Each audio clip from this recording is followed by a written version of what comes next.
Ako si Rodolfo, pero kadalasan tinatawag akong Rudy. Lumaki ako sa isang maliit na bayan sa probinsya at mula pagkabata, kahoy at pako na ang kasama ko. Hindi dahil hobby, kundi dahil trabaho.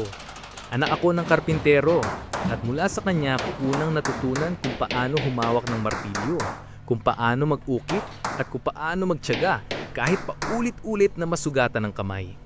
Noon pa man naramdaman ko na may kakaibang sigla sa tuwing nakakabuo ako ng isang bagay mula sa wala. Kahit simpleng lamesa o upuan lang, parang may sariling buhay na bumabangon kapag natatapos ko. Pero habang tumatanda ako, naramdaman ko rin ang bigat ng pagiging karpintero.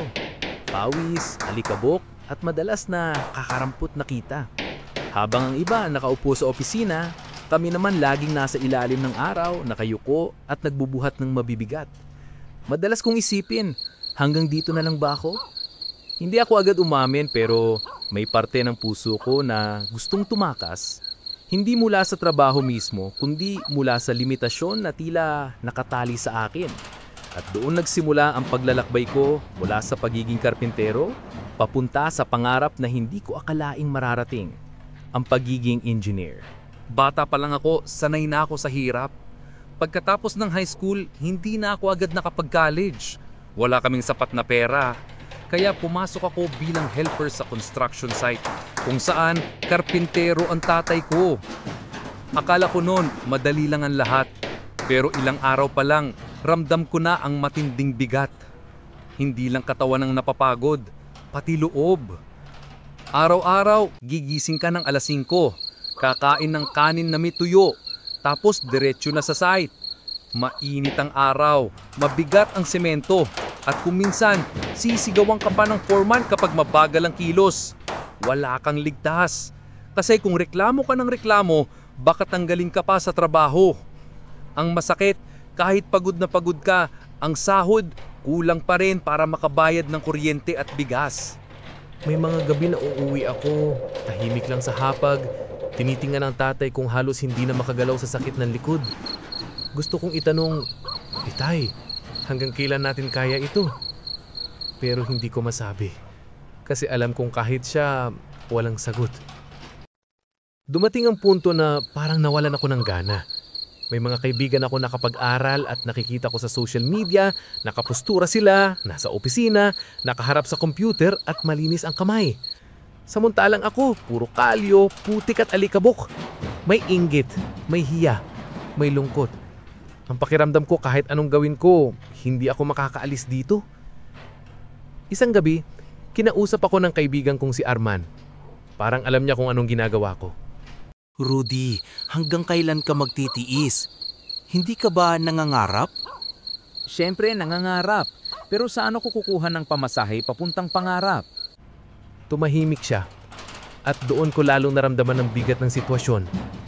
Nangangarap ako, oo, pero parang suntok sa buwan. Dumating ang panahong halos bumigay na ako. Isang araw, nasa gitna ako ng construction site. Nagbubuhat ng kahoy na sobrang bigat.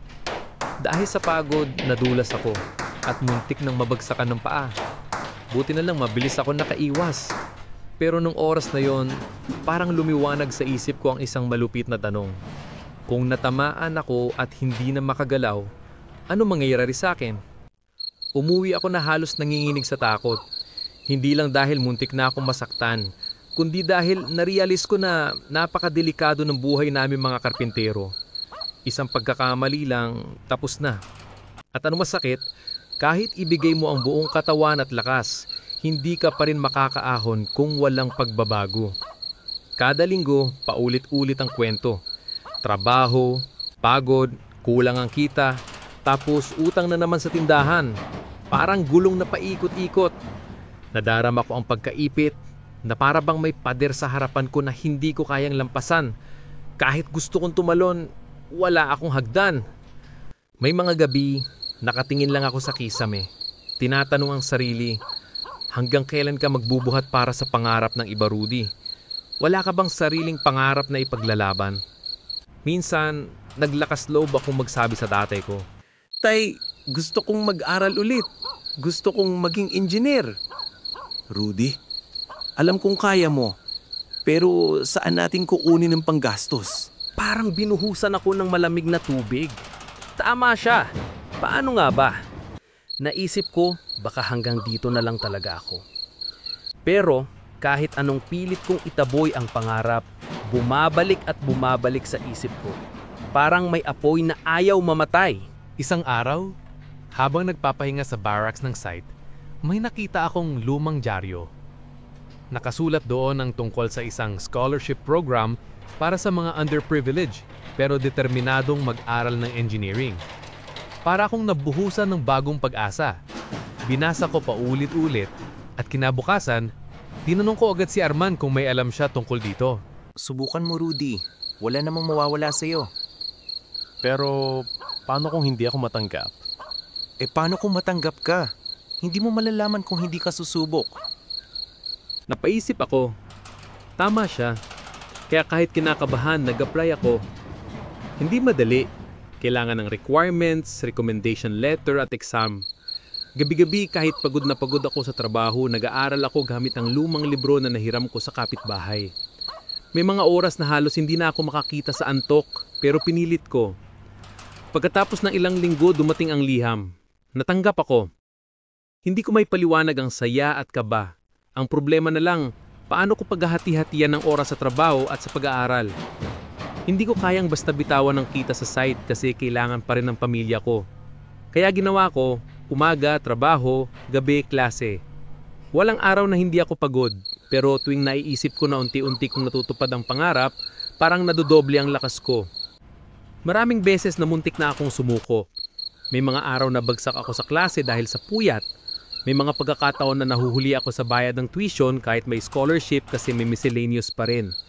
Pero tuwing naaalala ko ang tatay ko na nagbabanat ng buto, tuwing naaalala ko ang mga gabing nagtatanong ako sa sarili kung hanggang kailan ako magtitiis, lalo akong tumitibay. Lumipas ang 5 taon na puno ng pawis at luha. At sa wakas, nakapagtapos ako bilang civil engineer. Ang araw ng graduation ko, hindi ko makakalimutan. Nakupo ang tatay ko sa audience.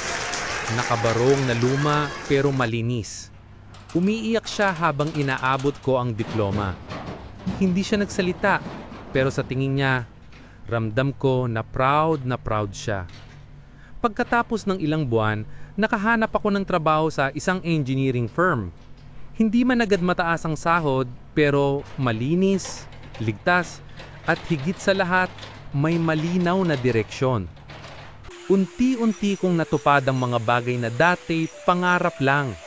Nakabili ng sariling motor, nakatulong sa pamilya, at higit sa lahat, napatunayan ko sa sarili ko na hindi hadlang ang pinagmulan para baguhin ang kinabukasan.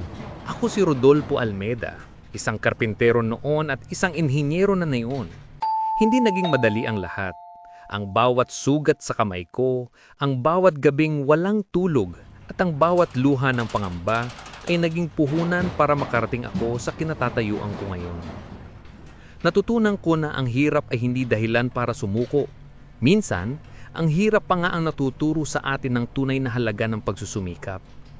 Kung wala akong naranasang pawis at pagod bilang karpintero, baka hindi ko naintindihan ang bigat at ganda ng pagiging inhenyero ngayon.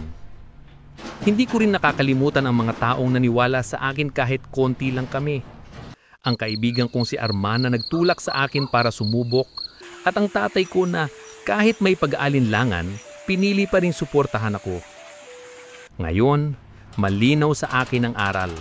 Hindi sukatan ang simula ng tao para tukuyin ang wakas niya.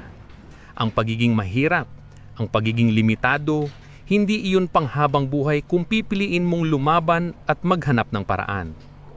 Sa dulo, nasa atin ang desisyon. Mananatili ka bang nakayuko sa kahoy at alikabok o tatayo ka para buuin ng sarili mong kinabukasan? At ito ang kwento ng paglalakbay ko mula sa karpintero patungo sa pagiging engineer. Hindi ako espesyal. Hindi rin ako maswerte. Isa lang akong ordinaryong tao na piniling huwag tumigil sa pag-asa.